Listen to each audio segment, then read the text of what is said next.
રિપોર્ટ્સની માહિતી લઈએ સહયોગી તૃપ્તિ કપૂરિયા પાસેથી. તૃપ્તિ, ગુડ મોર્નિંગ અગેન. કયા સ્ટોક્સ અને સેક્ટર્સ આજે બ્રોકરેજ હાઉસીસના રડાર પર છે? ગુડ મોર્નિંગ ચાની. શરૂઆત આજે આપણે મેટલ સેક્ટરથી કરશું. તો જેફરીઝ તરફથી બ્રોકરેજ રિપોર્ટ આવે છે. ત્યાં તેમનું કહેવું છે કે મેટલના પ્રાઇઝીસમાં જે વલણ અત્યારે ફરી રહ્યું છે, જેને કારણે કરીને હિન્દુસ્તાન ઝિંકની ફેવરમાં જોવા મળી રહ્યું છે, પરંતુ હિન્ડાલ્કોની અગેન્સ્ટમાં જોવા મળી રહ્યું છે. જેનું મેઇન કારણ તેવું કરી રહ્યા છે કે સ્પોર્ટ્સમાં ઝિંકના પ્રાઇઝીસ જે છે તે જૂન ક્વાર્ટરની સરેરાશ લગભગ 15% વધુ છે. ચાંદીના પ્રાઇઝીસમાં પણ નીચલા સૈદી સારી એવી રિકવરી જોવા મળી રહી છે, પરંતુ એલ્યુમિનિયમના પ્રાઇઝીસ છે તેમાં આપણને જૂન ક્વાર્ટરના સરેરાશ કરતાં 10% નીચે જોવા મળી રહ્યા છે. આ કારણસર હિન્દુસ્તાન ઝિંક માટે તેમને EPS અનુમાન વધાર્યા છે, પરંતુ સામે હિન્ડાલ્કો માટે અહીંયા EPS આપણને ઘટતા જોવા મળી રહ્યા છે. પરંતુ હિન્દુસ્તાન ઝિંક માટે બાય રેટિંગ સાથે લક્ષ્યાંક તેમને ₹750 પ્રતિ શેર કર્યા છે. ત્યાં જ હિન્ડાલ્કો માટે અહીંયા હોલ્ડ રેટિંગ જોવા મળી રહ્યા છે અને લક્ષ્યાંક પર નજર કરશું તો તે ₹1140 પ્રતિ શેર છે.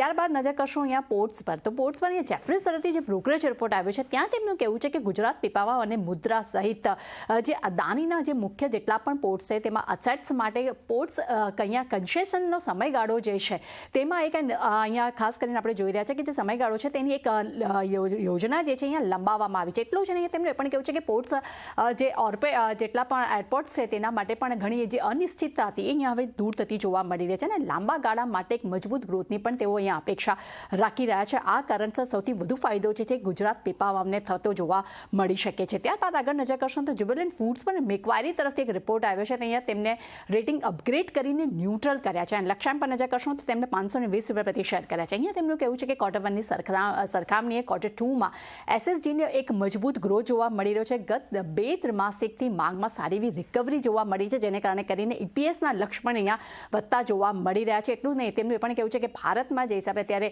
રિકવરી થઈ રહી છે તેનો પણ સીધો સપોર્ટ જોવા મળી શકે છે. ડિમાન્ડ્સ અને ઓપરેટિંગ લિવરેજનો પણ ગ્રોથને એક સારો સપોર્ટ મળી શકે છે. આ કારણસર FY 26-29 માટે અહીંયા એપિટા CAGR જે છે એમને 20%નો લક્ષ્યાંક તેઓ રાખી રહ્યા છે.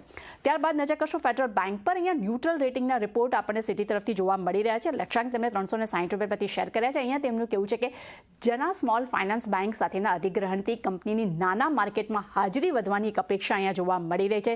સાથે તેમનું એ પણ કહેવું છે કે હાઈ ઇલ્ડ અને સિક્યોર્ડ રિટેલ પોર્ટફોલિયો સુધી પણ પહોંચવાનો ફાયદો જે છે તે ફેડરલ બેંકને થતો જોવા મળી શકે છે. સૌથી ઇમ્પોર્ટન્ટ વાત એ અહીંયા તેમણે કરી છે કે જનાના વધુ ફંડિંગ કોસ્ટથી અહીંયા ફંડિંગ કોસ્ટ આર્બિટ્રેજને પણ અહીંયા ફાયદો થઈ શકે છે અને ડીલ સ્ટ્રક્ચર વેલ્યુએશન પર અહીંયા હજી ક્લેરિફિકેશન નથી જોવા મળી રહ્યું. આ કારણસર અહીંયા આપણને એક ન્યુટ્રલ રિપોર્ટ જોવા મળી રહ્યો છે.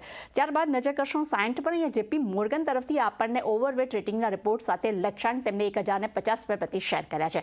અહીંયા તેમનું કહેવું છે કે GTM જે રણનીતિ કંપનીની જે છે તેનો જે ઇમ્પેક્ટ જે છે તે મોટી ડીલ્સ તરફ અહીંયા વધુ વધતો જોવા મળી શકે છે.